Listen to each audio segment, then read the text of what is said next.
শিব নিচে নেমে এলেন শিবপুরী থেকে, নিজের লোক থেকে, শিবমণ্ডল থেকে। কবির কবির কবির লেখা, আর কোনো লেখাই ছিল না তাতে।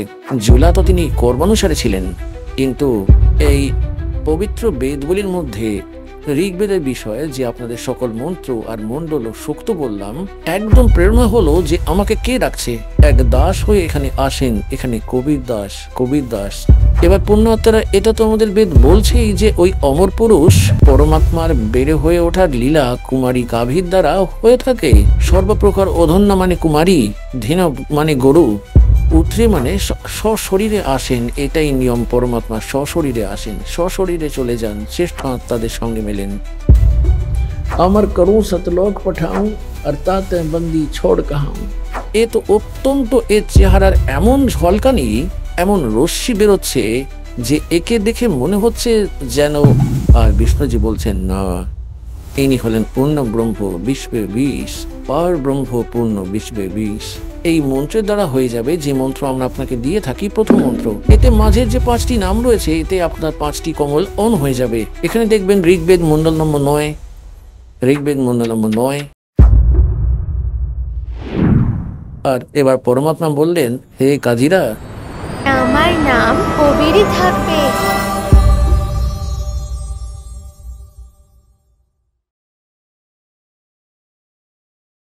যেমন সুখদেব ঋষি তার পিতা ব্যাসদেবকে বলেছিলেন গর্ভ থেকে বেরোতেই, চলতে চলতে গর্ভ থেকে বেরিয়ে আসতেই, তার মায়ের গর্ভ থেকে 12 বছর আয়ুতে, 12 বছর পর্যন্ত মায়ের গর্ভে ছিলেন। বাইরে আসতেই 12 বছরের রূপ তেমনই হাইট হয়ে গেল তার একদম, আর উঠেই চলতে লাগলেন। ব্যাসদেব বলেছিলেন যে বাবা, মুখ দর্শন করতে দে, 12 বছর তোর অপেক্ষা করছি, বালক হবে, বালক হবে। তখন উনি বলেছিলেন যে ঋষিজি, না জানি কতবার তুই আমার বাবা হয়েছিস, না জানি আমি কতবার তোর বাবা হয়েছি। এ তো পুরো ঝঞ্ঝাট। এইবারে আমাকে এই ব্যাধিকে, এই রোগকে কাটাতে দে। আমি দেখব না আপনার দিকে, আপনার ওপর আমার মমতা জন্মে যাবে। আমি আমি দেখব না। আর বললেন, এক লেवा एक देवा दूतम, कोई किसी का पिता निपुतम, रण संबंध जुड़ा एक ठाठा, अंश में सब 12 बाटा। আজ আপনার আপনার মৃত্যু হয়ে গেলে, বৃদ্ধ হয়ে আপনার কে জানে নাইজেরিয়াতে জন্ম হয়ে গেল, ফের পুত্রের মৃত্যু হয়ে গেলে সেও কে জানে আফ্রিকায় জন্ম পেল, কারণ সংস্কার বশত জন্ম নেবে, পরে থোড়াই একত্রিত হতে পারবে। আর এই যে সাধনা আপনাদেরকে বলা হয়ে থাকে, এই সদ্ভক্তি, এতে আপনার পুরো পরিবার যারা আজ দীক্ষা নিয়ে নেবে, কারণ মমতা তো আপনার এদের প্রতি থাকবেই কিছুটা হলেও, কিন্তু আপনার অন্তরে একটা আস্থা আরো প্রবল হয়ে যাবে এই জ্ঞানের আধারে, কি যে আমরা ওখানে চলে যাব সৎলোকে, আর এদেরকে আমরা ভক্তিতে লাগিয়ে দিয়েছি, এরাও ওইখানেই চলে আসবে তাদের সময় সম্পূর্ণ করে, আমরা ফের ওইভাবেই ওখানে একত্রিত হয়ে যাব, কারণ এটাই সত্য, এই জ্ঞান আপনাদের হৃদয়ে গেঁথে যাবে। এদের প্রতি আস্থা থাকলেও আপনি এখানে থাকতে চাইবেন না।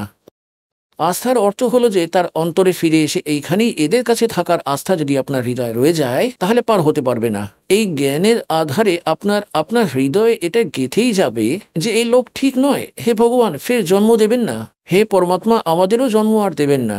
আর আমাদের সঙ্গে সম্পর্কে যুক্ত হয়ে যারা এসেছে, কেউ কারোর আত্মীয় সম্বন্ধ, পিতা হলো, পুত্র হলো, পুত্রী হলো, স্ত্রী হলো, ঠাকুমা হলো, মা হলো, তো সকলকেই আপনার একটাই অনুরোধ থাকে, যদি থাকে, যে এরাও ওখানেই চলে আসুক, আর এখানে গিয়ে আমরা সর্বদা থাকবো। আজ হয়তো আমরা মারা গেলাম, আর কে জানে ফের এখানেই আসতে হলে তো ফের এখানেই জন্মাতে হবে। এই জন্ম মরণের রোগ এইভাবেই কাটবে, যা এখন দাস আপনাদের বলে দিচ্ছে। তো বলার অর্থ হলো এটাই যে আপনারা একে অপরের সঙ্গে এখানে পরিবার হয়েছে, এটাও একটা ঋণ, একে অপরের কাছে কোনো লেনদেন রয়েছে। তো সেই মানুষও সঠিক নয় যে লেনদেন ঠিকভাবে করে না। আপনারা জানতে পেরে গেলেন যে এদের আমাদের মধ্যে কিছু লেনা দেনা রয়েছে, যে কারণে আমাদের সঙ্গে রয়েছেন, তাহলে সে মানুষ হিসেবে অকর্ম হয় যে তার লেনা দেনা সঠিকভাবে মেটায় না, সে ভালো নাগরিক হয় না। তাই আমাদের একজন ভালো ভক্ত হয়ে থাকতে হবে, এবং যে যেই রূপে আপনারা পুত্র বা পিতা, পুত্রী বা মাতা, বোন পেয়েছেন, তাদের সবার একটা ভূমিকা, একজন ভালো পাত্রের মতো, আপনি সুপাত্রের মতো তাদেরও সেটা পালন করতে হবে, তবেই আপনি সফল হবেন। তাই বলার অর্থ হলো, যা দাস আপনাদেরকে বলতে চাইছে যে अमर करूं सतलोक पठाऊं ताते बंदी छोड़ कहाऊं, অমর করে আর শতলোক পাঠিয়ে দেব স্পেশাল সাথে গিয়ে, না হলে কাল কি যেতে দেবে? अमर करूं सतलोक पठाऊं अर्थात बंदी छोड़ कहाऊं, बंदी छोड़ हमारा नामम, अजर अमर है अस्थिर ठामम, ঠাহম মানে স্থান। অজর অমর ওই লোক কখনো বিনাশে আসে না, তাকে শতলোক বলা হয়। শত মানে অবিনাশী, শাশ্বত, সদা থাকবে সেই স্থান, সেখানে নিয়ে যাব তোমাদেরকে, সেখানে ছেড়ে আসব। তো এখানে বলছেন অনন্ত কোট ব্রহ্মাণ্ডে মে বন্দি ছোড় কহায়, সো তো এক কবীর হ্যাঁ জননী জনে নমায়। তিনি কোনো মায়ের থেকে জন্ম নেননি। शब्द स्वरूप साहेब धनी, शब्द सिंध सब माही, बाहर भीतर रम रहा तहाँ जहाँ तहाँ सब ठाई। এবার যেমন সূর্য একটি নির্দিষ্ট স্থানের থেকেও তার সম্পূর্ণ কাজ করছে, তার উষ্ণতা, তার তাপ বাড়ির ভেতরেও প্রভাব ফেলছে, তাই একই প্রকারে পরমাত্মার শক্তি সব স্থানেই ব্যাপ্ত। আর পরমাত্মা শতলোকেই থাকুক বা এখানেই চলে আসুক, তিনি ওখান থেকেই তার সকল সঞ্চালন কার্য, সর্ব ব্রহ্মাণ্ডের ব্যালেন্স তিনি বজায় রাখেন। তো এখানে এসেছিলেন ভগবান। जल थल पृथ्वी गगन में बाहर भीतर एक, ये पूर्ण ब्रह्म कबीर हैं अवगत पुरुष अलेख, सेवक हो के उतरे इस पृथ्वी के माही, जीव उदाहरण जगत गुरु बार बार बलि जाही। সেবক হোক উতরে, এক দাস হয়ে এখানে আসেন। এখানে কবির দাস, কবির দাস এক সিম্পল ম্যানের ভূমিকা করেন মালিক। সেবক হোক উতরে, উতরে মানে সশরীরে আসেন, এটাই নিয়ম। পরমাত্মা সশরীরে আসেন, সশরীরে চলে যান, শ্রেষ্ঠ আত্মাদের সঙ্গে মেলেন। সেবক হোক উতরে ইস পৃথিবী কে মাহি, जीव उदाहरण जगत गुरु बार बार बलि जाहु। জীব উদ্ধারণ, জীবের উদ্ধার করার জন্য এখানে নেমে এসেছেন। ওই হই হই এক্ষুনি আপনাদেরকে বলা হলো, এই পবিত্র বেদগুলির মধ্যে ঋগ্বেদের বিষয়ে যে আপনাদের সকল মন্ত্র আর মণ্ডল ও সূক্ত বললাম, সেখানে এটাই প্রমাণ রয়েছে যে ওই পরমাত্মা উপরে থাকেন। এক তেজময় লোক রয়েছে, স্বপ্রকাশিত পৃথিবী হলো ওই শতলোক। ওখানে তিনটি পোর্শন রয়েছে, তিনটি বিভাগ আছে। যেমন এক হলো দিল্লির বাইরের ক্ষেত্র, যেখানে গ্রাম আছে, নগর, ভিলেজ আছে। এক হলো সেখানকার শহর, দ্বিতীয় স্তরে, দ্বিতীয় স্থিতিতে, দ্বিতীয় পোর্শনে বাজারও পড়ে। আর তৃতীয় সব পার্লামেন্ট হাউস আর প্রধানমন্ত্রীর ঘর, রেসিডেন্স, রাষ্ট্রপতি ভবন, এগুলি তৃতীয় স্থান মনে করো। তো ওই পরমাত্মা এইরকমই শতলোকে তৃতীয় স্থানে বিরাজমান রয়েছেন, আর সেখান থেকেই গমন করে আসেন। প্রিয় আত্মাদের সঙ্গে দেখা করেন, এক কবির মতো আচরণ করেন। এখানে বেদেও প্রমাণ রয়েছে, আপনাদেরকে বহুবার দেখিয়েছি। আর নিজের মুখকমল দ্বারা ওই বাণী বলে বলে লোক উক্তির মাধ্যমে তার বিচার ব্যক্ত করে থাকেন, দোহার মাধ্যমে, শব্দাবলীর মাধ্যমে। আর যেই কারণে তিনি এক সুপ্রসিদ্ধ কবিদের মধ্যে একজন কবি হিসাবে পরিচিত, কিন্তু তিনি হলেন পরমাত্মা। এবং উনি তৃতীয়, ওই সর্বভবন উপরই, ভবন উপরেই দৃষ্টতি, সব ভবনের উপরে, ভবনের সকল লোকের উপরের লোকে বসে আছেন ভগবান। সেখান থেকে গমন করে আসেন, শ্রেষ্ঠ আত্মাদের সঙ্গে মেলেন, যারা দৃঢ় ভক্ত হয়ে থাকেন, তাদের উপদেশ দিয়ে থাকেন, তত্ত্ব জ্ঞান বুঝিয়ে থাকেন। শ্রীমদ্ ভগবদ গীতার অধ্যায় নম্বর 4 শ্লোক নম্বর 32 এবং 34 নিষ্কর্ষ হলো এই যে অর্জুন ধার্মিক অনুষ্ঠানগুলির বিষয়ে বিস্তার সহ সচিদানন্দ ঘন ব্রহ্মের বাণীতে ব্রাহ্মণ মুখে যে সচিদানন্দ ঘনব্রহ্ম যেই বাণী নিজের মুখকমল দ্বারা স্বয়ং এসে বলেছিলেন, সেটি সচিদানন্দ ঘনব্রহ্মের বাণী। তার মধ্যে ধার্মিক অনুষ্ঠানগুলির বিষয়ে বিস্তারিতভাবে বলা হয়েছে, আর সেটিকে জানার পর তুই সব পাপ থেকে মুক্ত হয়ে যাবি। এটাই তত্ত্বজ্ঞান। উনি নিজেই বলেছেন, ভগবান। যথার্থ জ্ঞানকেই তত্ত্বজ্ঞান বলা হয়। আর ওই জ্ঞান চতুর্থ অধ্যায় 34তম শ্লোকে বলা আছে, ওই জ্ঞান তুই তত্ত্বদর্শী সন্তদের কাছে গিয়ে বোঝ। ওনাকে দণ্ডবত প্রণাম করলে, কপট ছেড়ে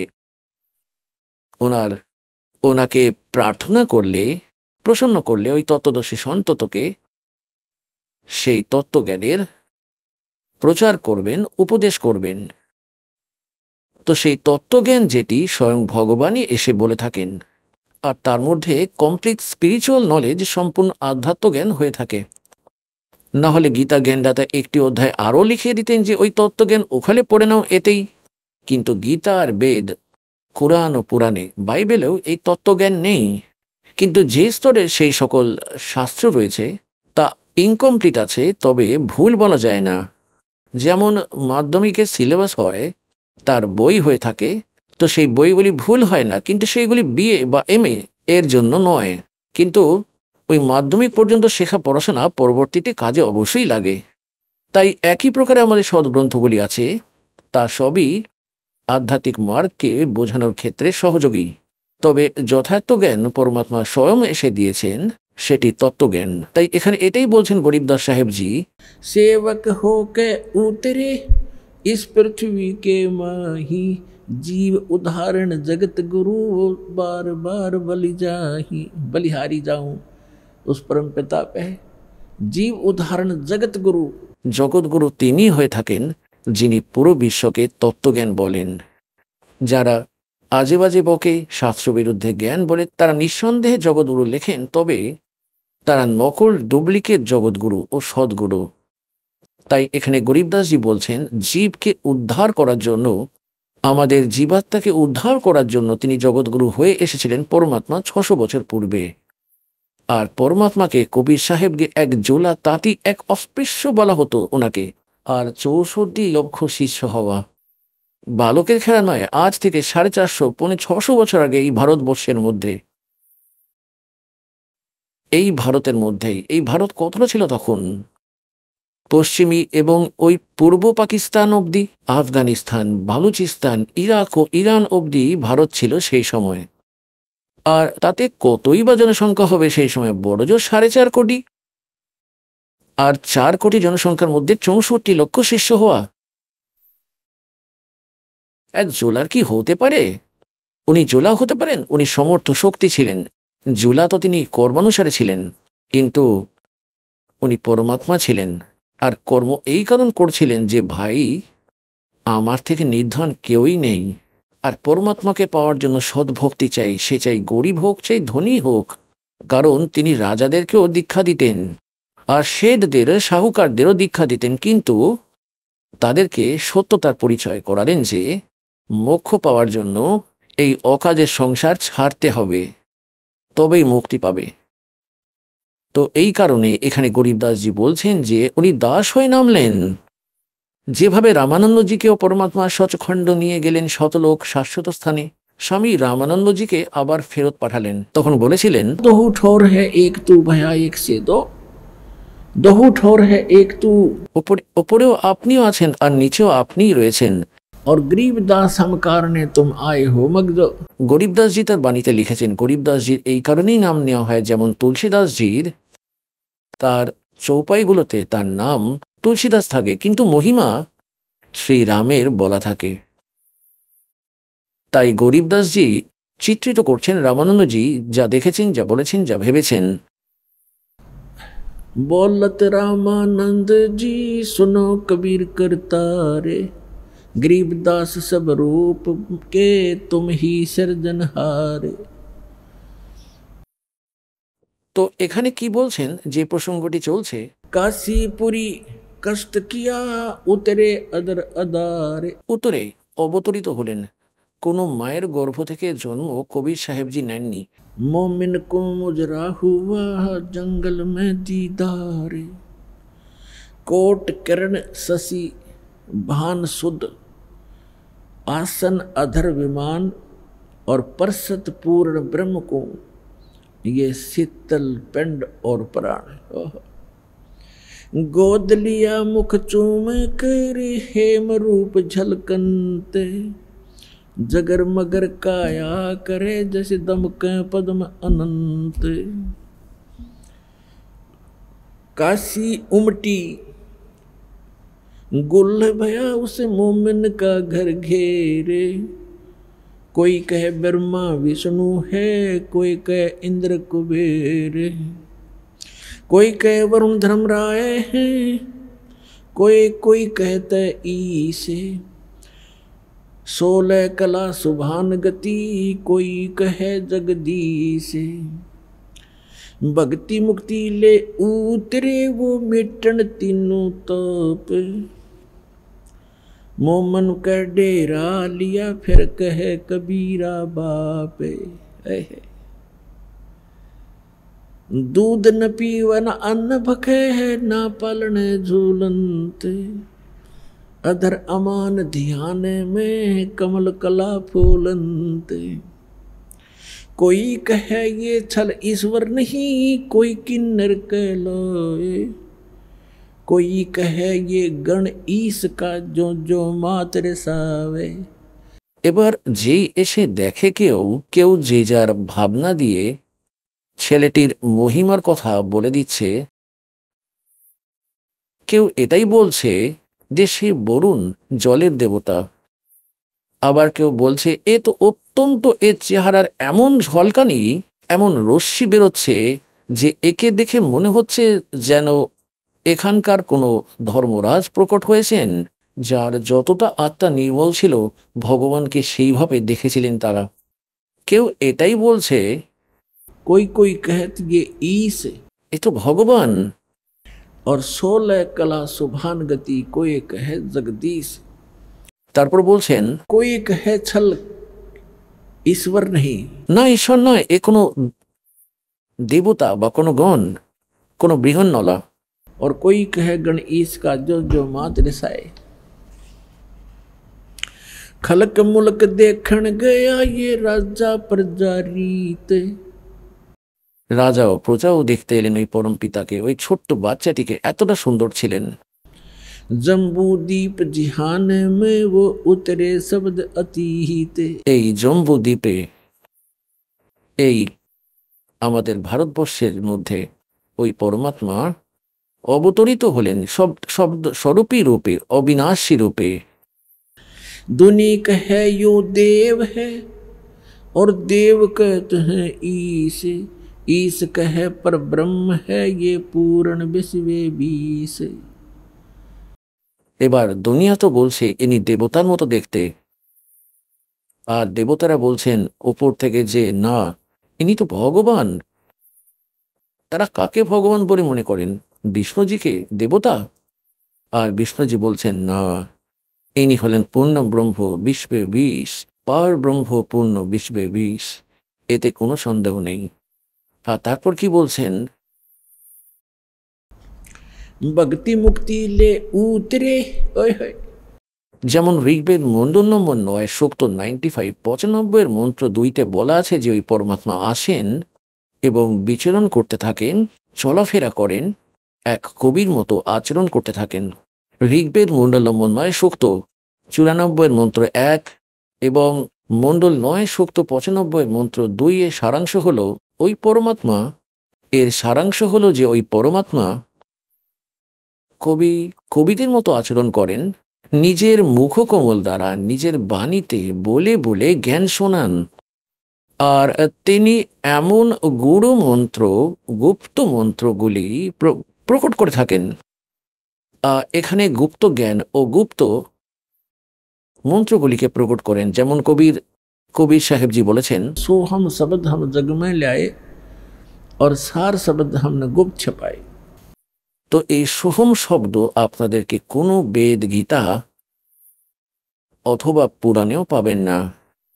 এটি পরমাত্মা এসে প্রকট করেছেন। আর সারনাম এখনো এখানে ডিসক্লোজ করেননি। সোহম সোহম এতেই বহু লোকেরা, সন্তেরা লেগে পড়ল, অনধিকার হওয়া সত্ত্বেও মন্ত্র যে লাগলেন এনারা।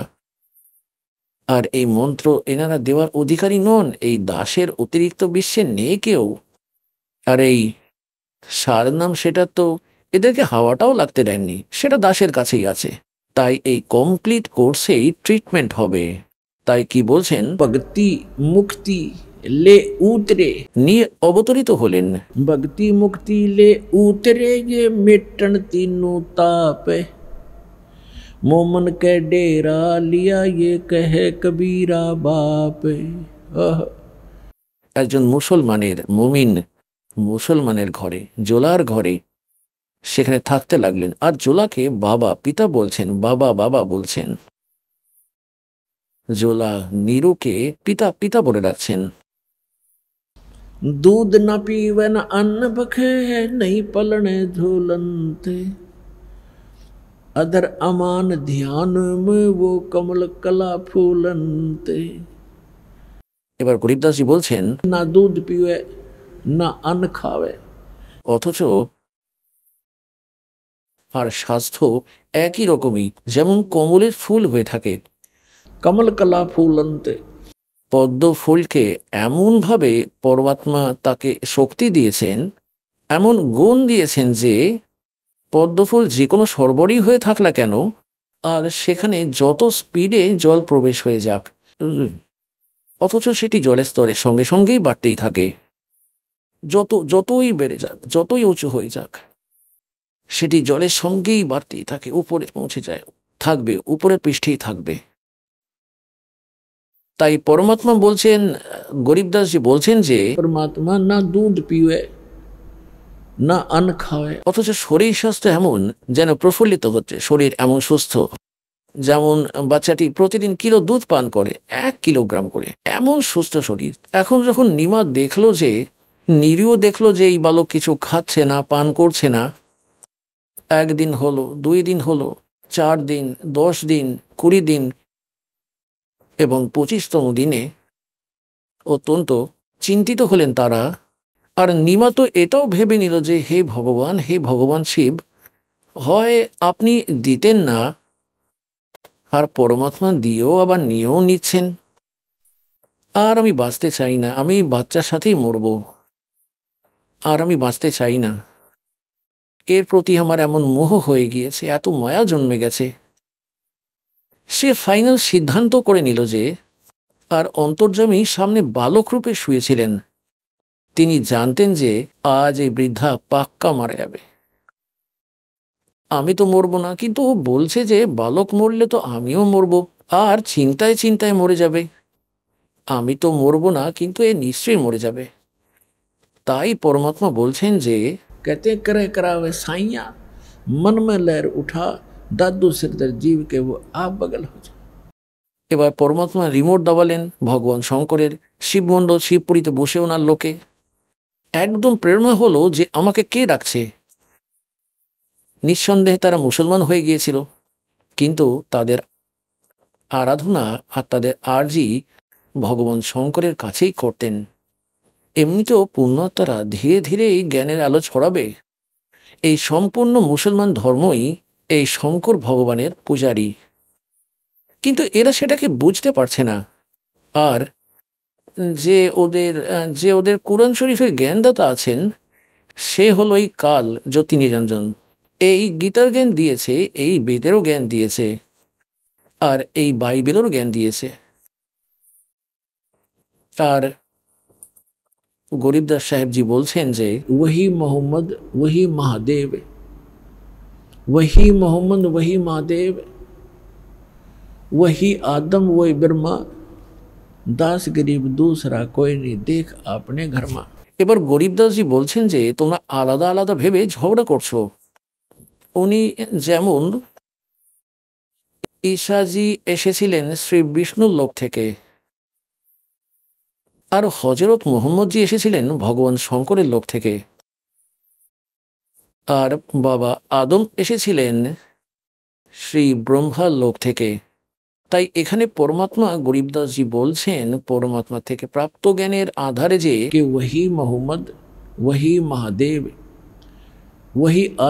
वही आदम वही ब्रह्मा, और दास गरीब दूसरा कोई नहीं, देख अपने घर में।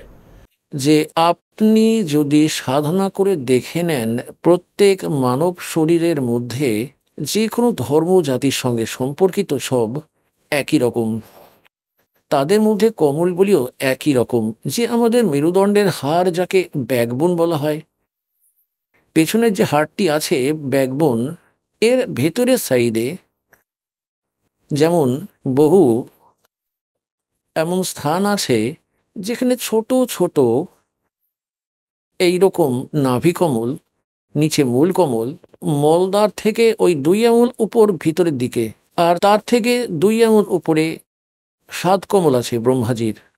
মূল কমলে শ্রী গণেশের নিবাস, অর্থাৎ গণেশজির চ্যানেল মনে করে নাও। গণেশের লোকে যা যা ক্রিয়া ঘটছে তা আপনি আপনার এই মূল কমলে দেখতে পাবেন। যখন আপনার কানেকশন জুড়ে যাবে, সব ডিশ ইত্যাদি লাগিয়ে নেবেন, এই দাস লাগিয়ে দেবে সব, আর তারপর আপনার সেই চ্যানেল চালু হয়ে যাবে। এটা একটা টিভির মতো শরীর, এর ভেতর চ্যানেল রয়েছে, আর যেসব চ্যানেল আপনি অন করবেন, চালাতে চাইবেন, সেইটাই চলবে। তো এই প্রকারে এর ভেতরে সব চ্যানেল রয়েছে। তারপর নাভি চ্যানেল রয়েছে, নাভি চক্র, যে ওই মূল কমল রয়েছে সেটি হলো গণেশের লোকে যা কিছু ঘটেছে মূল চক্রে তা দেখতে পাওয়া যাবে। আর তারপর ব্রহ্মা কমল আছে, 7 চক্র রয়েছে যেখানে ব্রহ্মাজির অধিপত্য আছে। শ্রী ব্রহ্মার লোকে যে ক্রিয়া ঘটছে তা এই চ্যানেলের মাধ্যমে দেখা যায়, 7 চক্র বলা হয় একে। তারপর নাভি চক্র আছে, নাভি কমল চক্র, কমল দল, নাভি কমল, এর ভিতরে বিষ্ণুজির লোকে যা ক্রিয়াগুলি ঘটছে সেটা যখন অন হয়ে যাবে, এই মন্ত্রের দ্বারা হয়ে যাবে, যে মন্ত্র আমরা আপনাকে দিয়ে থাকি, প্রথম মন্ত্র, এতে মাঝের যে 5টি নাম রয়েছে এতে আপনার 5টি কমল অন হয়ে যাবে। কিন্তু এই কমলগুলি দেখার কোনো প্রয়োজন নেই আপনার। আপনার এখানেই মার খেয়ে যান যে আমাদের কমলগুলি দেখান, দেখতে দেখতে পেলে ভালো কথা, কমলগুলি দেখো, তাদেরকে দেখো। এবার দেখুন পুণ্যাত্মারা, এই কমলগুলিকে দেখে দেখেই আমরা আমাদের জীবন নাশ করে এসেছি অসংখ্যবার। এই ঋষিরা কারা ছিলেন? এই সাধনা আর এই অভ্যাস, এই যে সমাধিস্থ হয়ে যেতেন 1000 বছর পর্যন্ত, এরা কি করে হতেন? তারপর কি পেলেন তারা? এটা কি হয় যে যে কোনো কমলে আপনার সুরতি লেগে গেল আর তা অন হয়ে গেল, তখন আপনার ভিতরে আপনার সুরতি পৌঁছে যাবে বহুদূর পর্যন্ত, আর ওই লোকে প্রবেশ করে যাবে। সেখানে আপনি দেখবেন এমন দৃশ্য, যেমন বালক কোনো মেলায় পৌঁছে গিয়েছে, সেখানে কেউ পুতুল নাচাচ্ছে, কোথায় কেউ গান করছে, কেউ ভালো, কেউ বাঁদর নাচ দেখাচ্ছে, কোথাও আবার কুস্তি চলছে, কেউ আবার গান গাইছে, কেউ এমন এমন করে ডুগডুগি বাজাচ্ছে। তো বালক যদি সেই মেলায় চলে যায় তখন সে মেলায় হারিয়ে যাবে, সে বুঝতেও পারবে না, আর পিতাও হারিয়ে যাবেন। তাই আপনারাও এরকমই বাচ্চার মতো, যে কমলে ওই ঋষিগণ প্রবেশ করে যেত 1000 বছর পর্যন্ত, বহু লম্বা এলাকা সেটি। এখানে কোথাও নাচ দেখাচ্ছে, কোথায় অপ্সরাদের, কোথাও ঝর্ণায় স্নান করছে, যেমন স্বপ্ন হয় না, সমাধিতেও তেমনিই চলতে থাকে। তারপর যখন সে ফিরে আসে তখন সে এত তার শরীর জীর্ণ শীর্ণ হয়ে যায়, তার মধ্যে 2-1টা সিদ্ধিও চলে আসে, তার বচনে কোনো এমন ঘটনা ঘটে যায় ফলে জনতাও পিছনে পড়ে যায়, সে প্রভু হয়ে যায়, তারপর গাধা হয়ে যায়। তো কাল আমাদের এখানে এমনই বুদ্ধি ভ্রষ্ট করে রেখেছে। এই সব কিছু আপনারা হবে, কিন্তু এতে ঢোকার কোনো দরকার নেই। যেমন আমাদেরকে আমাদের গন্তব্যে পৌঁছতে হবে, রাস্তায় কোথাও কোনো যা কিছু ঘটুক, কোথাও সার্কাস হচ্ছে বা অন্য কিছু হচ্ছে, আর চলতে চলতে আপনি সেখানকার টিকিট নিয়ে তাতে ঢুকে পড়লেন সার্কাসে, আর যেতে হতো আপনাকে বিদেশে, ততক্ষণে আপনার বিমান ছেড়ে দিল, সে থেকে গেল ওখানকার ওখানেই। তাই আপনি আপনার যে উদ্দেশ্যে যে টার্গেট তা ভুলবেন না, কিন্তু এই কমলগুলি থেকে আমাদেরকে লাভ নিতে হবে, সেটা আমরা সঙ্গে নিয়েই চলবো। তাই যেটা দাস আপনাদেরকে বলতে চাইছে, এই কমলগুলি আমাদের ভিতরেই রয়েছে। তো তো বলার অর্থ এটাই যে একই প্রকারের হৃদয় কমলে যেখানে ভগবান শঙ্করের লোকের সকল প্রক্রিয়া এই চ্যানেলে দেখা দেবে, এখানে কণ্ঠকমল আছে, এর পেছনে মেরুদণ্ডের হাড়ের ভিতর দিকে যেখান থেকে এটি বেন্ড হয়, এখানে এখানে ওই দুর্গার কোমল রয়েছে, অষ্টকমল দল। এখানে এটির 16টি পাপড়ি রয়েছে, 16 পাপড়ির কোমল আছে। এটি হলো পঞ্চম কোমল। এটিকে কণ্ঠকমলও বলা হয়, অষ্টকমল নয়। যেমন একটি মূল কোমল, তারপর 7 কোমল চক্র বলো, চাহে কমল বলো, তারপর নাভি কমল। বিষ্ণু ও লক্ষ্মীর সেখানে দৃশ্য দেখতে পাওয়া যায়। তারপর হৃদয় কোমল, এই 2 স্তনের মাঝে, আর এখানে এই 2 স্তনের মাঝে উদর থেকে উপরে, এখানে এই মেরুদণ্ডের হাড়ের মধ্যে ভিতরের দিকে এক হৃদয় কোমল রয়েছে, যাকে হৃদয় কোমল বলা হয়, যার 12টি পাপড়ি রয়েছে। এটি কণ্ঠকমল, এতে 16টি পাপড়ি রয়েছে, আর এটি দুর্গার নিবাস স্থান। তাই এখানে বলতে চেয়েছেন গরিবদাসজি कि वही मोहम्मद, वही महादेव, वही आदम, वही ब्रह्मा, और 10 गरीब दूसरा को नहीं, कोई नहीं। देख अपने घर में। যদি আপনি চ্যানেলগুলি অন করে নিয়ে আর দেখে দেখুন, আপনি শিবলোকের ভিতরে প্রবেশ করবেন। আপনি ওখানে বসে থাকতে দেখবেন এই মোহাম্মদ আর সকল পীর পয়গম্বরদের। সেখানে একটা আলাদা করে পিতৃলোক আছে, প্রত্যেকের এই ভগবানদের নগরী আছে, আলাদা আলাদা এনাদের স্থান রয়েছে, এনাদের লোক রয়েছে, আর প্রত্যেকের আলাদা আলাদা স্বর্গ রয়েছে। স্বর্গ মানে রেস্টুরেন্ট, আর আলাদা আলাদা সেখানে পিতৃস্থান রয়েছে। গণ আলাদা থাকেন, এই ভূত প্রেতরা আলাদা থাকে। ভূত প্রেত পিতর ইত্যাদি এদের সেখানে একত্রিত স্থান রয়েছে। এদের সকলকে আপনি সেখানে বসে থাকতে দেখবেন, তখন আপনি বুঝতে পারবেন আপনি আলাদা নন, একই সব। তাই এখানে বলছেন वही मोहम्मद, वही महादेव, वही आदम, वही ब्रह्मा, 10 गरीब दूसरा कोई नहीं। देखा अपने घर में। নিমা প্রার্থনা করছিল যে, হে ভগবান, হয় এই পুত্র দিতেন না, আর দিয়ে দিয়েছেন তবে মালিক নিয়ে নেবেন না। আপনি একে নিতে যাচ্ছেন, আপনার দাসীও সঙ্গে মরবে এই বালকের, যদি এ মারা যায়। তখন পরমাত্মা ভাবলেন যে আমি তো মরবো না, কিন্তু এ নিশ্চয়ই মরবে, এত টেনশন নিয়ে ফেলেছে সে। তখন পরমাত্মা ভগবান শিবকে প্রেরিত করলেন, না হলে সে 25 দিন ধরেই কেঁদে চলছিল। তখন পরমাত্মা বলছেন, करे करावे साइया मन में लहर उठा, दादू सिरधर जीव के वो आप बगल हो जा। সেখানে সে সে শিবের পূজারী ছিল, শিবকেই পাঠিয়ে দিলেন, আর তিনি এক সাধুর রূপ ধরে এলেন, এক ফকিরের। আর বললেন, মাই কেন কাঁদছো, কি হয়েছে? আপনি তো অত্যন্ত খারাপ অবস্থা করে রেখেছেন, কি হয়েছে বলুন।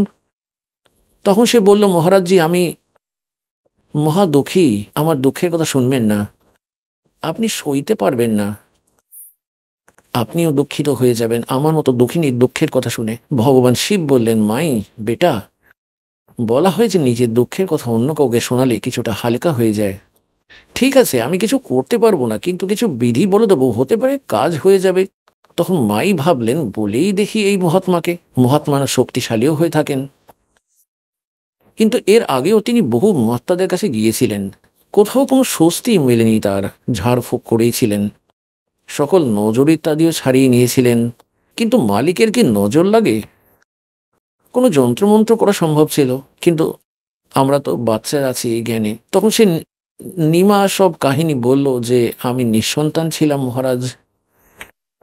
একদিন আমি হৃদয় থেকে ভগবান শিবকে স্মরণ করেছিলাম, আর পদ্ম ফুলের ওপর এক সরোবরের মধ্যে আমাকে এই অমূল্য রত্নটি আমাকে দিয়েছিলেন। আর আর এ 25 দিন হয়ে গেল, না কিছু খাবার খাচ্ছে, না দুধ পান করছে। এবার এ মৃত্যুকে প্রাপ্ত হতে চলেছে। আর পরমাত্মা এত সুস্থ, যেন কমল কলা ফুলন্ত পদ্মের মতো ফুটে উঠেছেন, ফলে ফুলে উঠেছেন, বড় শরীর স্বাস্থ্য হচ্ছে, ন্যাচিওর দেখাচ্ছিল, যেমন নবজাতক শিশু থেকে সামান্য বড় শরীর, শুয়ে শুয়ে। তাই বলছেন পরমাত্মা সুস্থই আছেন, তবুও তারা ভাবছে যে মরবে, কারণ খায় না তো মরবেই বাচ্চাটা। আর বলল, মহারাজ সঙ্গে আমিও মরব, আমি বাঁচতে পারবো না, এই বলে ডুকরে ডুকরে কাঁদতে লাগলো সে। তখন শিবজির দিকে শিবজি বললেন যে, মাতা তোমার পুত্রকে দেখাও, কোথায় সে? সে আনলো উঠিয়ে নিয়ে। আর ভাবল মহারাজের চরণেই তাকে রেখে দিই। মহাত্মা আশীর্বাদ দিয়ে দিলে আমার বালক জীবিত হয়ে যাবে, আবার সুস্থ থাকবে, খেয়ে দেয়ে নেবে কিছু নিশ্চয়ই। তাই যেই ভগবান শিব রূপে সাধু রূপে দাঁড়িয়ে ভগবান শিবের চরণে বাচ্চাটিকে রাখতে গেল, বাচ্চাটি সেখান থেকে আকাশে উঠে গেল। আর ভগবান শিবের মাথার প্যারালাল বাতাসে স্থির হয়ে গেল আপনা আপনি। আর শিবজি দেখতে পাচ্ছেন। এবার মাতা ভাবতে লাগলেন, নিমা ভাবলেন যে এই মহাত্মাতে নিশ্চয়ই খুব ক্ষমতা রয়েছে, আমার পুত্রকে হাওয়ায় উঠিয়ে দিল। হ্যাঁ, তবুও নম্বর শিবেরই বাড়তে লাগলো। এবার ভগবান শিব এইভাবে হাতটা করলেন, পরমাত্মা ওনার কোলে চলে এলেন ভগবান শিবের সাধুরূপে। আর তারপর পরমাত্মার আর ভগবান শিব দুজনের নজরে নজর মিলতেই শঙ্কর ভগবান প্রণাম করলেন যে এ তো অদ্ভুত শক্তিযুক্ত। বলা হয়েছে গরিবদাসজি লিখছেন যে 7 বার তাদের মধ্যে বার্তালাপ হয়েছিল, মাতা বুঝতে পারেননি। তখন ভগবান শিব পরমাত্মা নবজাতক শিশুকে বললেন যে হে পরমাত্মাজি, হে শিবজি, এখন ভগবান বললেন নবজাতক শিশুরূপধারী বালক, সেই বালক ভগবান কবির সাহেব বললেন শিবজি, এই মাতাকে বলে দিন এক কুমারী গাই আনতে, আর ওর ওপর আপনি আপনার আশীর্বাদ দিয়ে দেবেন, সেটি দুধ দিতে লাগবে। বলা হয়েছে करे करावे साइया मन में लहर उठा, दादू सिर धर जीव के आप बगल हो जा। নিজের মহিমা চান না পরমাত্মা। মাতার বিশ্বাস হয়ে যাবে যে সাধু এসেছিলেন, আশীর্বাদ দিয়ে দিলেন আর গরু দুধ দিতে লাগলো। আর পরমাত্মা এটাই চান যে আমার এই আত্মাদের হৃদয়ে ভগবানের আস্থা একেবারেই অটুট থাকুক, হোক সেটা যে কারোর মাধ্যমেই হবে। তাই তো আজ পর্যন্ত আপনারা ভগবান ভগবান করে বেড়ান, আর কারোরই কোনো স্বস্তি মিলছে না। যদিও সাধনা ভুল ছিল, কিন্তু আপনি কখনো মালিকের চরণে থেকেছিলেন, যেই কারণে আপনাকে ভক্তি দ্বারা পরিপূর্ণ করে গেছেন। আজ পর্যন্ত আপনাদের পূর্ণ সমাপ্তই হয়নি। আজ থেকে 600 বছর আগে পরমাত্মা এসেছিলেন, 64 লক্ষ শিষ্য হয়েছিল। ওই 64 লাখের মধ্যেই আপনারা যারা সবার আগে আসবেন। আর আপনাকে এত ভক্তি আর আশীর্বাদে আপনাদের পরিপূর্ণ করে গিয়েছিলেন, আত্মাকে এতটা আপনার পুণ্য সংগ্রহ করে গিয়েছেন যে আপনাদের জন্ম হয়ে আসছে মনুষ্যের। যদিও আপনারা সাধনা যে কোনো দেবদেবী করে আসছিলেন, তাদের থেকেও চেয়ে পাওয়ার কিছুই ছিল না। আপনার ফল ছিল পূর্ণ পূর্বজন্মের কর্মের, সেই ভাগ্যই পাচ্ছিলেন আপনারা। কিন্তু আস্থা ভগবানের সঙ্গেই জুড়ে ছিল যে আমি অমুক ভগবানের পুজো করছিলাম, আমার ছেলে হয়ে গেছে, আমার চাকরি হয়ে গেল, যেমন এই দাসের সঙ্গে ঘটেছিল। এখন জানতে পারছি যে ভগবানের আমরা পুজো করতাম, তারা তো কিছুই করতে পারবেন না, কিন্তু আমাদের আস্থা ছিল, হচ্ছিল, ফল ছিল, সংস্কার প্রারব্ধ। আর আমরা ক্রেডিট দিতাম এই ভগবানদেরকে, আর আমাদের চাওয়া থেকেই গেল ভগবানের প্রতি। আর করছিলেন উনি স্বয়ং মালিক। তাই সেই সময় সাধু বেশধারী ভগবান শঙ্কর বললেন যে নিমা, তোমার স্বামী কোথায়, ডাকো। সে তার স্বামীকে ডাকলো। তখন ভগবান শিব বললেন, অর্থাৎ যিনি সাধুরূপে দাঁড়িয়েছিলেন, এক কাজ করো বাচ্চা, একটি কুমারী গাই নিয়ে এসো, যে দুধ পান করা সবে ছেড়েছে আর ষাঁড় গরু তাকে টাচ করেনি। जाके संग बैल नहीं लागा। আর এক কুমারের ঘর থেকে একটা একদম তাজা স্বচ্ছ একটা ছোট মটকা নিয়ে আসবে, যাতে করে দুধ দুইবে। ঘোড়া, ছোট ঘোড়া পাত্র, যেমন আজকাল ডেকচি হয় না, ডেকচি ঠিক ওই ওই রকম সাইজের। সে তৎক্ষণাৎ গেল, কুমারী গাই নিয়ে এলো। আর এক কুমারের ঘর থেকে হাড়ি টাইপ মটকা নিয়ে এলো। ভগবান শিব ওই বাছুরের কোমরের ওপর হাত চাপালেন, তার লম্বা লম্বা স্তন হয়ে গেল, ওই পাত্রটি নিচে রেখে দিল, আর ওই পাত্র ভরে গেল, আপনা আপনি বন্ধ হয়ে গেল। আর পরমাত্মা সেই দুধ পান করলেন। তখন সেই বৃদ্ধার ওই মায়ের বিশ্বাস হলো, তখন সেই মায়ের বিশ্বাস হলো যে এবার সে মরবে না। আর মহাত্মার চরণ ছুলো এবং কয়েক শোবার নমস্কার করলো। আপনি তো সত্যি ভগবান এসেছেন। এই প্রকার পরমাত্মা দুধ পান করলেন। এবার পুণ্যাত্মারা দেখুন, এবার আমরা সবার আগে পরমাত্মার পরিচয় করব, তবেই আমাদের হৃদয়ে আস্থা হবে যে হু ইজ গড, পরমাত্মা কে। যে সদ্গ্রন্থগুলিকে আমরা সত্য বলে মানি, অর্থাৎ বেদকে বিশ্বে প্রত্যেকটা ব্যক্তি এটাই মনে করে যে এটাই সত্য। আর বিশেষ করে হিন্দুদের তো হৃদয়ে বসেই আছে চার বেদ। আর পুণ্যাত্মারা বেদ কি, এটা কোনো ডুম ভাটের গান নয়। গড গিভেন স্পিরিচুয়াল নলেজ এবং ভগবানের মহিমাই আছে এগুলির ভিতরে। এবার বেদের ভেতরে যে জ্ঞান রয়েছে, ভগবানের মহিমা রয়েছে, সেগুলি কি বলছে, কেমন লীলা করে থাকেন, আর সেই লীলা কেউ করে রেখে গেছেন পৃথিবীতে। তাই who is god, he is god. উনি সেই পরমাত্মা যিনি বেদেতে লেখা লীলা করে গেছেন, সেটাই প্রমাণিত করছি, সেটাই বলছি আপনাদের। প্রথমে গরিবদাসজির বাণী শোনাই আপনাদের, তারপর আপনাদের বেদ ও পরমাত্মার মহিমার সঙ্গে পরিচয় করাচ্ছি। भक्ति मुक्ति ले उतरे वो मेटन तीनों तापे। তিন তাপ নাশ করার এমন এক জড়ি নিয়ে অবতরিত হয়েছেন, এমন মন্ত্র নিয়ে অবতরিত হয়েছেন যে তিন তাপেরও নাশ ওতেই হয়ে যাবে। যেমন আপনাদেরকে কথা শুনিয়েছি, মহাভারতের মধ্যে পাণ্ডবরা বন্ধু ঘাত করেছিলেন, তার জন্য অশ্বমেধ যজ্ঞ করেছিলেন। ভগবান শ্রীকৃষ্ণ বলছিলেন যে তোমরা যে বন্ধুঘাত করেছো, ওই তিন তাপের অন্তর্গত ওই প্রেতাত্মারা তোমাদেরকে অতৃষ্ট করছে, ওই মৃতদের, সেই মৃতদের আত্মা বিরক্ত করছে, তিন তাপের অন্তর্গত। তার জন্য অশ্বমেধ যজ্ঞ করা হয়েছিল।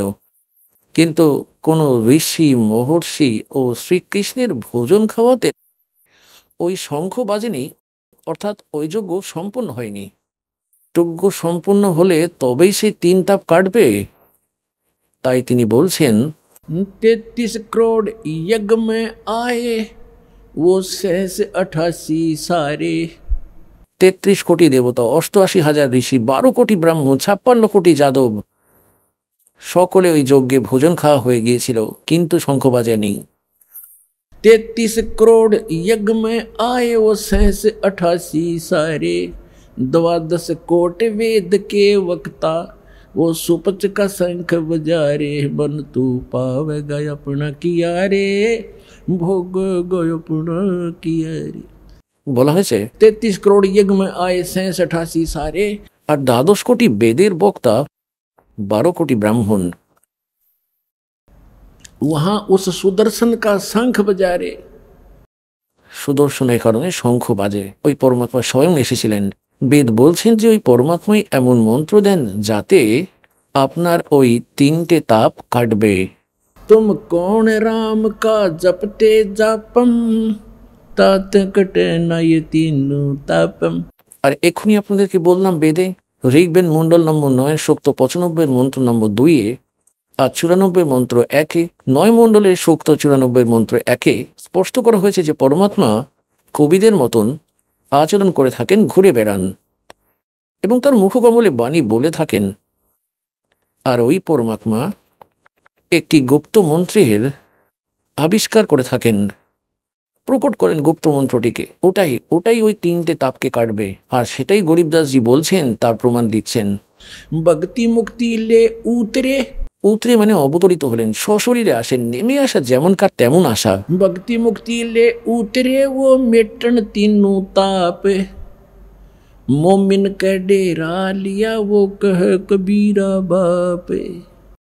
ওই মুসলমান জোলার ঘরে নিবাস করছেন, আর একটি লীলা করতে গিয়ে সেই নীরুকে পিতা বলছেন दूध न पीवे न अन्न बखे, नहीं पलने झूलन थे। अदर अमान ध्यान में वो कमल कला फूलन थे। তারপর বলছেন काजी आए कुरान ले धर लड़के का नाम। अक्सर अक्सर में फुरा धन कबीर बलि जाऊं मैं। सकल कुरान कबीर है, हरफ लिखे जो लेखे। काशी के काजी कहें या गई दीन की टेक। তারপর ওই কাজী মোল্লারা চলে এলেন যে ভাই নাম রাখবো ছেলের। এবার তারা কোরআন শরীফ খুললেন, যেমন আমাদের এখানে ব্রাহ্মণরাও এরকম নামকরণ করেন, গুরুজন তাদের কেউ বেদ বা গীতা বা পুরাণ এইভাবে খুলবেন, প্রথম অক্ষর যা আসবে তার উপর তারা নাম রাখবেন। তাই তারাও কোরআন শরীফটি খুললেন তাতে ছেলের নাম খুঁজতে লাগলো। তার মধ্যে সবার প্রথমে সুরত ফুরকানিতে কবির নাম পেল কবির। ওরা ভাবলো কবিরের অর্থ বড় বড় মনে করে এরা, তাঁতির ছেলের কবির নামটি রাখা ঠিক হবে না, ভালো দেখাবে না। তাই তারা ফের ভুল করলো, দ্বিতীয়বার কোরআন শরীফ বন্ধ করে আবার খুললো মন্ত্র বলে। দ্বিতীয়বার সম্পূর্ণ পৃষ্ঠায়, ওই পৃষ্ঠার দুটি পৃষ্ঠাতেই কবির কবির কবির লেখা, আর কোনো লেখাই ছিল না তাতে। তারপর আরও উল্টে দেখলেন সম্পূর্ণ কোরআন, তারা যেটা পুস্তক নিয়ে এসেছিলেন তার সম্পূর্ণ অক্ষর কবির কবির হয়ে গেল পুরোটাতেই। নাও রাখো, এবার কি রাখবে তার নাম। আর এবার পরমাত্মা বললেন, হে কাজীরা, আমার নাম কবিরই থাকবে। আর এই কোরআনে অন্য কোনো অক্ষর ছিল না, ওখানে আছাড় মেরে রেখে দিয়ে গেলেন। আর কবির নাম মালিকের সুপ্রসিদ্ধ হয়ে গেল। शिव उतरे शिवपुरी से ये अवगत बदन विनोद मैं के कमल खुशी भये जब लिया ईस को गोद। পরমাত্মাকে কোলে তুলে নিলেন। শিব নিচে নেমে এলেন শিবপুরী থেকে, নিজের লোক থেকে, শিবমণ্ডল থেকে, শিবের ধাম থেকে। और मैं के कमल खुशी भये लिया ईस को गोद। কবির সাহেব বাচ্চাটিকে কোলে তুলে নিলেন। नजर नजर से मिल गई किया ईस प्रणाम में धन मोमन धन पूर्ण धन काशी बलि जाऊं मैं। এখন শঙ্কর ভগবান দাঁড়িয়েছিলেন সাধুরূপে আর আশিস দিচ্ছিলেন যে, হে মাতা, ধন্য এই কাশীনগর, যেখানে এমন মহাপুরুষের আগমন হয়েছে। ধন্য হয়ে গেল এই নগরী। এর এই এই এই এইরকম গ্রহ রয়েছে যার, এমনটাই এর মস্তিষ্কের রেখা বলছে, ধন্য এই কাশীনগর যেখানে এমন মহাপুরুষের আগমন হয়েছে। कहते 7 बार चर्चा करी वो बोले बालक बहने। বালক, 25 দিনের বালক কথা বলে। আর 7 বার বললেন শ্রী ভগবান শঙ্করের সাথে। 7 बार चर्चा करी वो बोले बालक बहने शिव को कर मस्तक धरा हल्ला मोमन एक धेनु। হে মোমেন, হে মুসলমান, হে বাচ্চা, যা একটা ধেনু, একটা গাই নিয়ে আয়। अन ब्यावर को दूहत है दूध दिया तत्काले। কুমারীকে, कंवारी को दूहत है दूध दिया तत्काले पीवे बालक ब्रह्म गति ता शिव भय दयाल। এবার পুণ্যাত্মারা, এতটা সময় নেই, এখন পরমাত্মার মহিমা তো আজ শুরু হয়েছে। আজ প্রায় 5 দিন পূর্ণ হয়ে গেল। এত মহিমা আছে এই পরমাত্মার।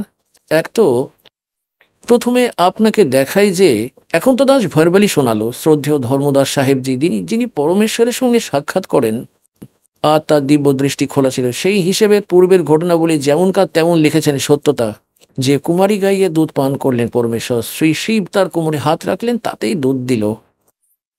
আর তারপর দুধ দিতেই লাগলো কুমারী গাই, আর পরমাত্মা দুধ পান করতেই থাকলেন। তারপর দ্বিতীয় বাছর নিয়ে এলো, সেটা যখন আবার ছোট, তারপর অন্য নিয়ে এলেন, সেটাও সেই রকমই। এইভাবেই চলতে থাকলো। কুমারী গাভীর দুধ পরমাত্মা পান করেন। সে তো আপনি গরিবদাসজির বাণীতেই শুনেছেন। এবার বেদে ভগবানের মহিমা রয়েছে, এখন আপনাদের বেদ থেকে প্রমাণিত করছি। এখানে দেখবেন ঋগ্বেদ মণ্ডল নম্বর 9, ঋগ্বেদ মণ্ডল নম্বর 9। এটি কোথা থেকে প্রকাশিত, কে ছাপিয়েছে? এটি হলেন প্রকাশক সর্বদেশিক আর্য প্রতিনিধি সভা, মহর্ষি দয়ানন্দ ভবন, রামলীলা ময়দান, নয়াদিল্লি থেকে। আর এই দেখুন এখানে এর অনুবাদ কর্তা, এখান থেকে এটি মুদ্রিত। এবার আপনাদের দেখাই ঋগ্বেদ মণ্ডল নম্বর 9, সূক্ত 1-এর মন্ত্র নম্বর 9। এটা নম্বর 9। এতে কি লেখা আছে যে, अभी अधन्या उत्सरन्ति धेनवः शिशुम। এই শিশু শব্দটি আছে এর মধ্যে। सोम इंद्राय पातवे। এর অনুবাদ করেছেন এনারা আর্য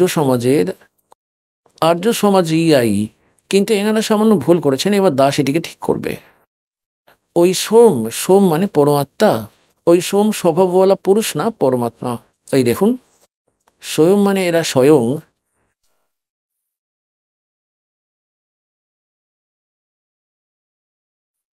এখানে দেখবেন, এখানে তারা নিজেরাই লিখছেন প্রথম মন্ত্রে মণ্ডল নম্বর 9, নবম মণ্ডল, সূক্ত নম্বর 1-এর মন্ত্র নম্বর 1-এ ওই সোম মানে সোম স্বভাবওয়ালা পরমাত্মা, হে সোম স্বভাবযুক্ত পরমাত্মা, ওই সোম মানে পরমাত্মা। তো এখানে এই সোম শব্দ আছে এখানে। এবার ঋগ্বেদ মণ্ডল নম্বর 9 সূক্ত 1 মন্ত্র 9তে পড়ছি। 9তে এতে লেখা আছে, এই ওই ইমম মানে ওই সোম মানে পরমাত্মা, পরমাত্মাকে শিশুম, শিশুম যিনি বালক রূপে প্রকট হন, শিশুম রূপে ওই যে কুমার অবস্থাতেই অভি অধন্যা, অধন্যা মানে অহিংসনীয়, অহিংসনীয় লিখে দিল। এবার পুণ্যতারা ধেনু মানে গরু, অভিমানে পূর্ণরূপে সর্বপ্রকারে পূর্ণরূপে, অধন্যা অহিংসনীয় করে দিয়েছেন। এনারা এটা ভুল অনুবাদ করে রেখেছেন। এর অর্থ হলো যেমন আমাদের এখানকার এলাকায় হরিয়ানার মধ্যে যে গরু নতুন দুধ হয়নি, যে গরু, তাকে বলা হয় এটি বিনা ধানাই দুগ্ধহীন অধন্যা, যে গর্ভ ধারণ করেনি। আর অভি অধন্যা অর্থাৎ পূর্ণরূপে যে দুগ্ধহীন কুমারী, অভি অধন্যার অর্থ হলো কুমারী, যাকে কোনো সার কোনোদিনও ছোঁয়নি। স্পষ্ট অর্থ এখানে এটাই হয়। এবারে দেখবেন ঋগ্বেদ মণ্ডল নম্বর 9 সূক্ত মন্ত্র নম্বর 1, এই মন্ত্র নম্বর 9 পড়ছি আমরা। এর অর্থ হলো এটাই যে ওই অমর পুরুষকে, ওই অমর পুরুষ যিনি শিশুরূপে প্রকট হয়, ওই অমর পুরুষের পালন পোষণের লীলা এনারা বলেন। এর অর্থ পড়ুন আগে। ওই সোম স্বভাবযুক্ত পুরুষ অর্থাৎ পরমাত্মাকে যিনি শিশুরূপে প্রকট হন। অভি, এটা তো ভুল করছেন কুমার অবস্থায়। শ্রদ্ধালু পুরুষকে যিনি শিশুরূপে প্রকট হন, অভি সর্বপ্রকার, অধন্যা মানে কুমারী, ধীন মানে গরু, তৃপ্ত করেন, তৃপ্ত করেন মানে তার পালন পোষণ করেন, পরিপোষণের লীলা হয়ে থাকে। তো তার অর্থ হলো এই যে কুমারী গাভীর দ্বারা ওই শিশু রূপধারী পরমাত্মার, বালক রূপধারী অমর পুরুষের পরিপোষণের লীলা হয় কুমারী গাইয়ের দ্বারা। অভি অধন্যা ধেনব শ্রীনন্তি, তৃপ্ত করে। শিশু মানে শিশুরূপে প্রকট পরমাত্মাকেই। এবার পুণ্যাত্মারা, এটা তো আমাদের বেদ বলছেই যে ওই অমর পুরুষ যখন শিশুরূপ ধারণ করে আসেন, এখানে প্রকট হন তার দ্বিতীয় প্রকারের স্থিতিতেই, সেই সময় ওই বালক রূপধারী পরমাত্মার বড় হয়ে ওঠা লীলা কুমারী গাভীর ধারা হয়ে থাকে। এবার ওই হলো কবির সাগর 600 বছর আগে ধর্মদাস সাহেবজি লিখেছিলেন। পরমেশ্বরের লীলা শুনে শুনে ও দেখে দেখে স্বচক্ষে দেখা। এতে আরো প্রমাণিত করব আপনাদের, দেখবেন কবির সাগর।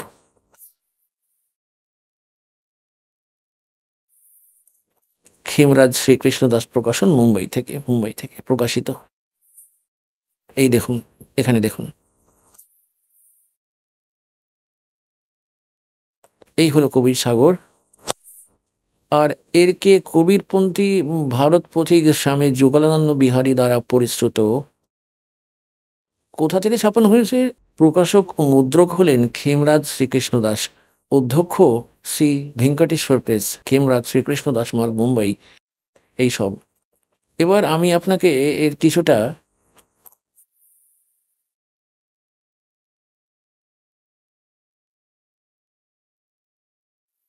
কিছুটা শোনাবো সময়ের অভাবে।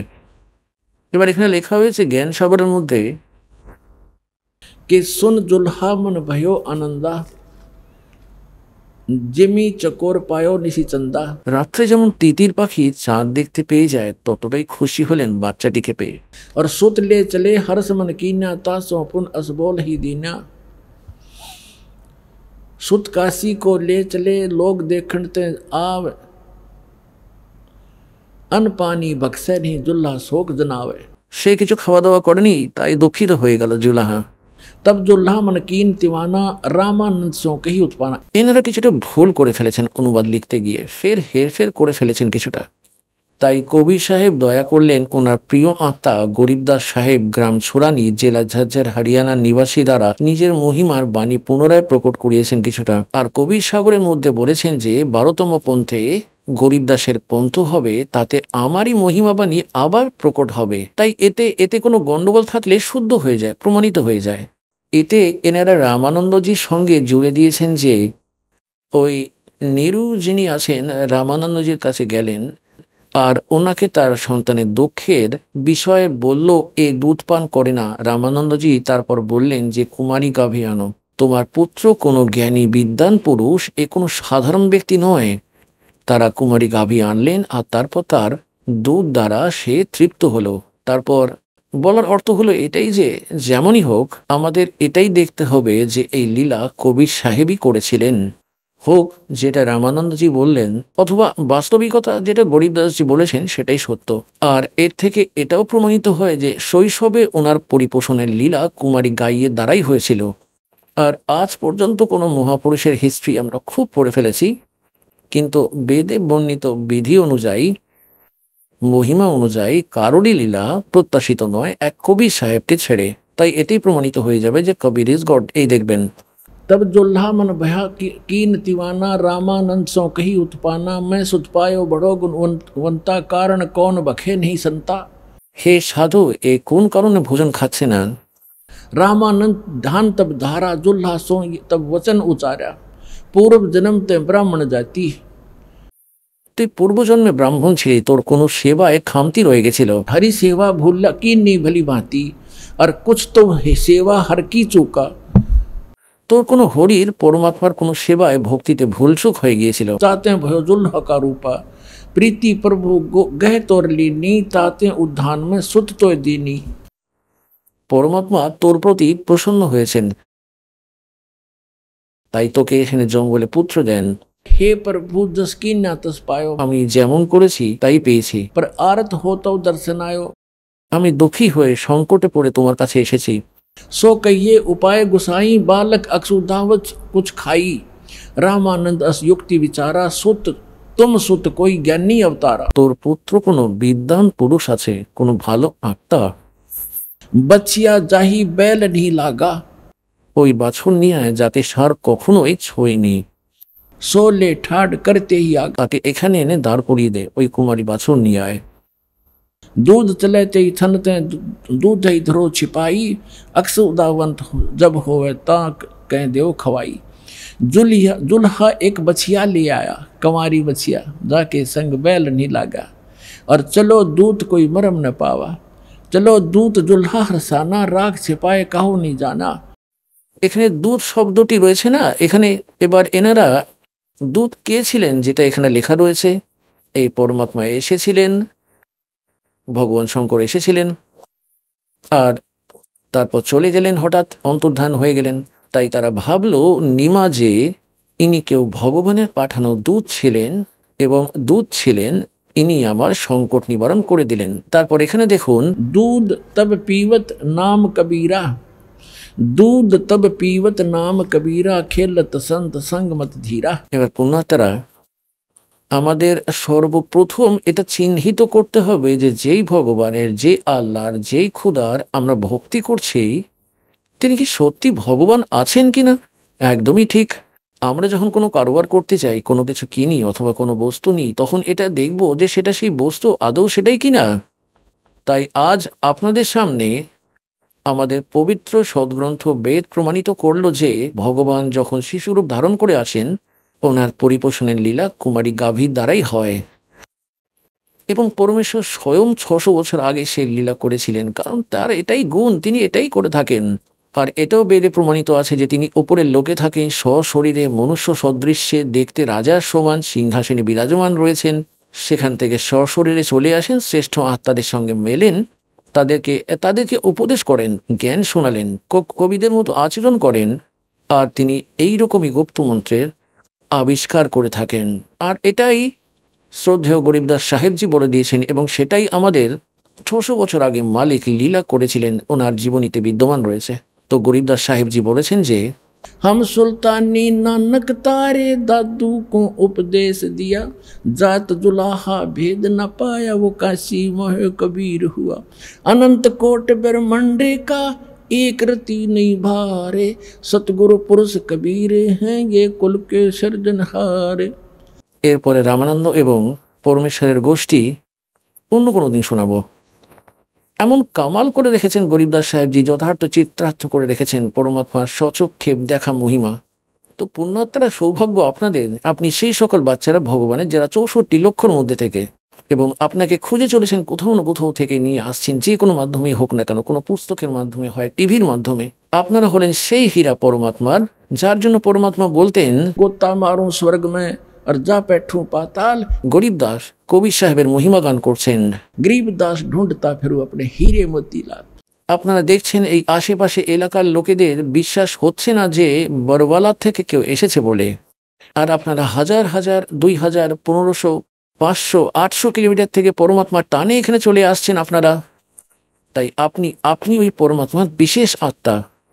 তাছাড়া পরমাত্মা তো বলেছেনই যে এবার পুরো বিশ্বকেই জ্ঞান শোনাবো, এরা সবাই আমারই সন্তান। এরা একটু দেরিতে আসবে, পছতাবে এবং খুবই কাঁদবে এই সময়ের জন্য। এবার গরিবদাস সাহেবজি বলছেন যে ये संसार समझदा नाही कहंदा श्याम दोपहरे नू। ভুল সাধনা করছে, সেটাকেই সত্য মনে করছে।